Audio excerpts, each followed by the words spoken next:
श्री गणेशाय नमः। आज मैं आपको सुनाने जा रही हूँ देवगुरु बृहस्पति और देवराज इंद्र की एक कथा। तो आइए शुरू करते हैं देवगुरु बृहस्पति और देवराज इंद्र की यह कथा। एक बार देवराज इंद्र स्वर्ग में अपने सिंहासन पर विराजमान थे। समस्त देवता, ऋषि, गंधर्व, किन्नर आदि भी उस सभा में उपस्थित थे। तभी देवगुरु बृहस्पति जी वहां पधारे तो उनके सम्मान में सभी खड़े हो गए, किंतु देवराज इंद्र अहंकारवश न तो खड़े हुए और न ही उन्होंने देवगुरु बृहस्पति को पूर्व की तरह आदर सम्मान दिया। देवगुरु बृहस्पति जी इसे अपना अनादर समझकर वहां से चले गए। तब देवराज इंद्र को अपने किए पर बहुत दुख हुआ। उन्हें लगा उन्होंने देवगुरु का अनादर कर दिया है और देवगुरु उनसे रुष्ट हो गए हैं। उन्हें अपनी भूल का एहसास हो गया था। देवराज इंद्र ने सोचा, देवगुरु बृहस्पति के आशीर्वाद से ही उन्हें स्वर्ग का वैभव प्राप्त हुआ है। यदि वे चाहें तो अपने क्रोध से सब कुछ नष्ट कर सकते हैं। इसलिए देवगुरु बृहस्पति से क्षमा मांगने का विचार कर देवराज इंद्र उनके पास गए। देवगुरु बृहस्पति जी ने अपने योग बल से जान लिया था कि देवराज इंद्र उनसे क्षमा मांगने हेतु वहां आ रहे हैं, किंतु देवगुरु बृहस्पति उनसे बहुत रुष्ट थे और क्रोधवश उनसे भेंट न करने की इच्छा से देवगुरु वहां से अंतर्ध्यान हो गए। जब देवराज इंद्र को देवगुरु बृहस्पति वहां नहीं मिले तो वो निराश होकर वापस लौट गए। यह समाचार जब दैत्यों के राजा वृषवर्मा ने सुना तो उसने दैत्य गुरु शुक्राचार्य से भेंट की और उनकी आज्ञा से इंद्रलोक पर आक्रमण कर दिया।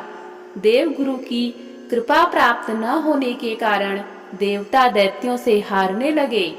तब देवताओं ने ब्रह्मा जी को सारा वृत्तांत सुनाया और उनसे सहायता मांगी। तब ब्रह्मा जी ने उनसे कहा कि तुमसे बहुत बड़ा अपराध हुआ है, जो तुमने देवगुरु बृहस्पति का अपमान किया। अब अगर तुम अपना कल्याण चाहते हो तो त्वष्टा ब्राह्मण का पुत्र विश्वरूपा, जो बड़ा तपस्वी और ज्ञानी है, उसे अपना पुरोहित बना लो, तभी तुम्हारा कल्याण हो सकता है। ब्रह्मा जी के वचन सुनते ही देवराज इंद्र त्वष्टा के पास पहुंच गए और बड़े ही विनम्र भाव से त्वष्टा से निवेदन किया कि आप हमारे पुरोहित बनकर हमारा कल्याण करें। देवराज का निवेदन सुनकर त्वष्टा ने कहा कि पुरोहित बनने से तपोबल घट जाता है, परंतु आप इतनी विनती कर रहे हो तो हमारा पुत्र विश्वरूपा आपका पुरोहित बनकर आपकी रक्षा करेगा। अपने पिता की आज्ञा से विश्वरूपा ने देवताओं का पुरोहित बनकर उनकी रक्षा करने का पूर्ण प्रयत्न किया और प्रभु की कृपा से देवराज इंद्र ने वृषवर्मा को युद्ध में परास्त करके अपने सिंहासन को पुनः प्राप्त किया। त्वष्टा के पुत्र विश्वरूपा के 3 मुंह थे। एक मुंह से वह सोमपल्ली लता का रस पीते, दूसरे मुंह से मदिरा पान करते और तीसरे मुंह से अन्नादि का भोजन करते थे। देवराज इंद्र ने कुछ दिनों बाद विश्वरूपा से कहा कि मैं आपकी सहायता से यज्ञ करना चाहता हूँ, और विश्वरूपा ने आज्ञानुसार यज्ञ प्रारंभ कर दिया।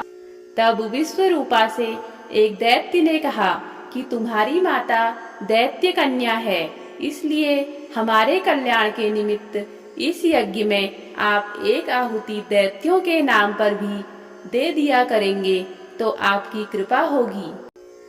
और विश्वरूपा ने दैत्य की बात मानकर यज्ञ में आहुति देते समय दैत्य का नाम धीरे से लेना शुरू कर दिया। इस कारण यज्ञ करने पर भी देवताओं के तेज में वृद्धि नहीं हुई।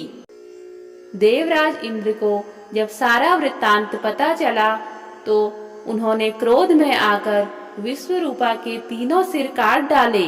मद्यपान करने वाले मुंह से भंवरा, सोमपल्ली का रस पीने वाले मुख से कबूतर और अन्नादि खाने वाले मुंह से तीतर बन गया। ब्रह्म हत्या के प्रभाव से देवराज इंद्र का स्वरूप ही बदल गया।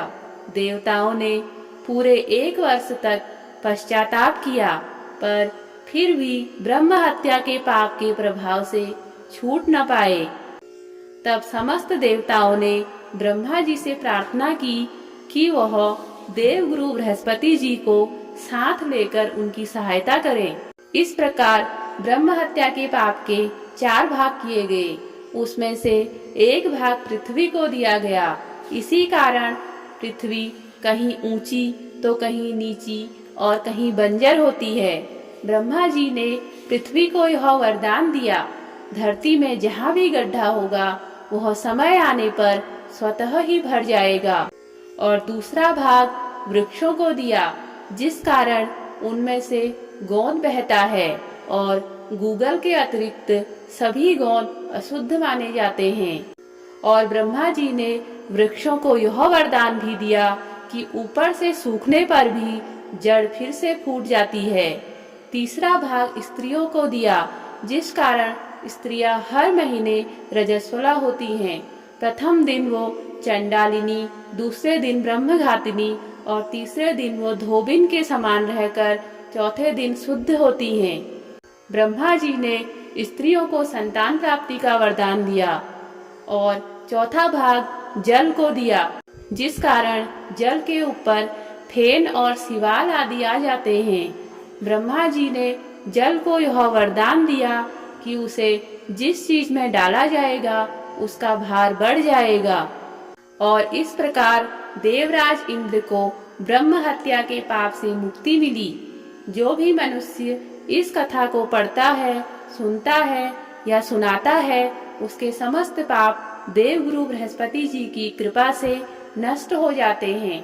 इस प्रकार बृहस्पति देव की यह कथा संपूर्ण होती है।